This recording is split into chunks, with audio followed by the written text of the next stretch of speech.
Welcome to Let's Play Solitaire, and thanks for joining us.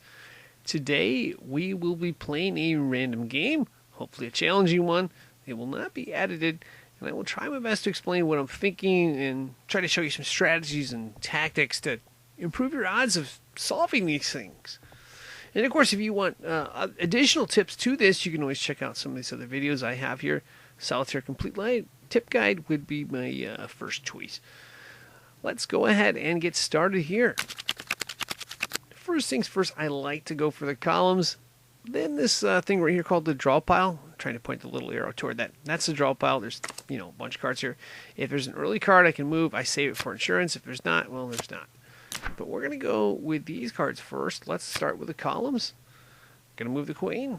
Okay, nothing spectacular. We can move this 5, maybe. Let's play the ace of diamonds first. Okay, that's a good card. King. Now we can move the queen. We're going to move the 5. We're going to move the 5 here. Sometimes they do, sometimes they don't. I think that's a good move here. There's 2 kings. We don't know which one we should move.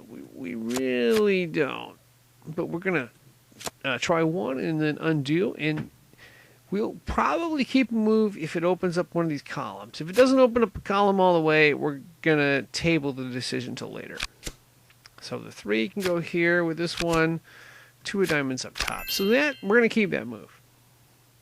Now we'll see if this move. Same thing here. If we can get them all out, open up the column, we'll keep it. If not, we'll table it. So there's a 5. Okay, that's not bad. We can move the 4 over. There's an 8. We can move that over. Maybe. Now, if we see a red, oh, you know what? This will work because we see a red 9 right here. This red 9 becomes our insurance card, and we can actually use this now. Because remember, when we looked at it first, we couldn't use this. Well, now we can, but we're going to save it. It's going to be our insurance move, and I'm not going to play fast here. So I'm going to hold the 2, and I'm holding that jack as well. There's a red jack you may have seen. I'm holding that. And it looks like, it looks like I'm not going to be holding the red jack. I'm going to go back. When we go back there, we're going to play the red jack. And then we'll move this 10 over. Okay, that's a beautiful card. 7 of diamonds, because now we open up another column. So should we ever figure out where one of these kings is, I didn't count the kings in the draw pile. I should have. But we're going to have the open column. Oh, that ace, that's a beautiful card right there. And the reason I play these cards from the back of the draw pile and then kind of work my way back is I basically would like to be able to maximize the number of moves or the number of looks I get. And that greatly improves the chances. Because having this is just tremendous. We're going to wait, though, because that allows us to manipulate the rest of the cards. So nothing with the 2. We're going to play the 7, though, and then we can open up this column right here. And what we really want to do, of course, is open up the rest of these columns. Now, if you'll notice, we could play this 9 over here, but we're not going to. There may be another 9 somewhere. I can't remember off the top of my head. But that's something we want to keep open. We'd only move this 9 if there's 2 kings out. I don't see a second one here, so let's keep on here. And, oh, there's 1 king we can move down. And then here's the other. This was kind of the dilemma I was telling you. So there's a 9 right here as well. But this 9 is important too because, we can move this 8. So we're going to take that angle and see how that one goes. Okay, that's a jack. That's a good card. It's a real good card because you can play that 10 of diamonds underneath it. And you can move the jack. Open up the column there. Okay, that's perfect. We're going to play this right here. So now, we want to open up this column with a king. All we do, of course, is move the 4 diamonds over, and there we have it. And we have another 9. There's 2 red 9s. 1 red 9 is our insurance. So what we do not want to do is play this red 9 here. And we don't really need to open up the column. But you don't want to make that mistake because when you get back to here, it's like, oh, I can't play this red 9 because you kind of need that first card as insurance if you can get the card 1 or 2, because like I said, there's 24 cards in the draw pile, and if you can hold one or two of the early cards as insurance, you can manipulate like 5-6 different cards at a time, multiple ways, and that just greatly improves your chances of solving it. So we're going to move this 8 here.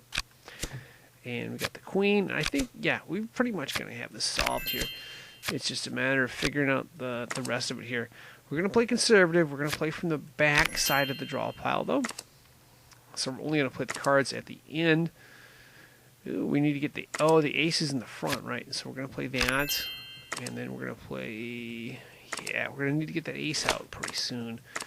One more go around from the back of the draw pile, and then we'll start playing cards in the front. So we can play this 3. We'll go back. Now wait, one more go here.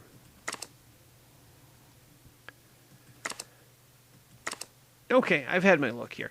So this is going to be a little bit tricky. We like to play the 4, 5, and 6. We need to drop those with the 4, I believe. So what we're going to do is play the 9.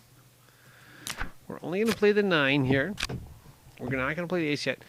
And when we come through the next time, this 4 of spades is going to be one of the first cards. We're going to play the 4, 5, and 6 of spades, and then the 7 of spades will go out later as well. And then we'll play out with any other cards that we can. So we're going to click through. So, all right. Maybe I'm going too fast. This is the start of the draw pile. Okay, I'm going to click. Nope. Not play. We're going to play the 4 of spades. Okay. And then the next time we click through, we're going to play the 5 of spades, and then kind of work our way back. We can drop this 8 and the 7. And then, yeah, we could play 3 diamonds, maybe 4 diamonds. Yeah, so we can drop this card here. All right, back again. And there it is, the 5 of spades we will play. And then we're going to play the 6 of spades as well. So going through, play the 6 of spades. Okay, in this next sequence, we're going to move everything we can. So let's make this happen here. Well, no, there's a 5 of diamonds. This is true. Oh, no, we're going to play the back side, and then we'll play everything. So queen goes there, and then I think we can play the jack as well, can't we? No, we can't play the jack. Okay. So going back to the very front of the draw pile, and we are going to play the 7 of spades. We'll move the ace of hearts up, and then we can move this 10 over. Now we can play this. Play 3 of hearts, 4 of hearts.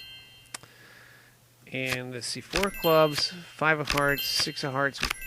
We've almost got the set here. We just got to get to the spades, and we'll be set. So 7 of hearts, see, 5 of clubs, 6 of clubs, 8 of hearts, 6 of diamonds, 7 of diamonds. We just got to get to this 10 of spades, and then we're good.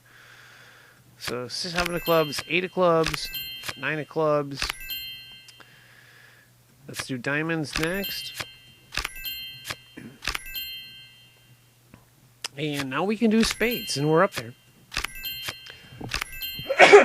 Excuse me, losing my voice there. Okay, and now we played the jack of hearts right there, and we have solved it. So, pretty cool game there. And of course, that's going to wrap this up.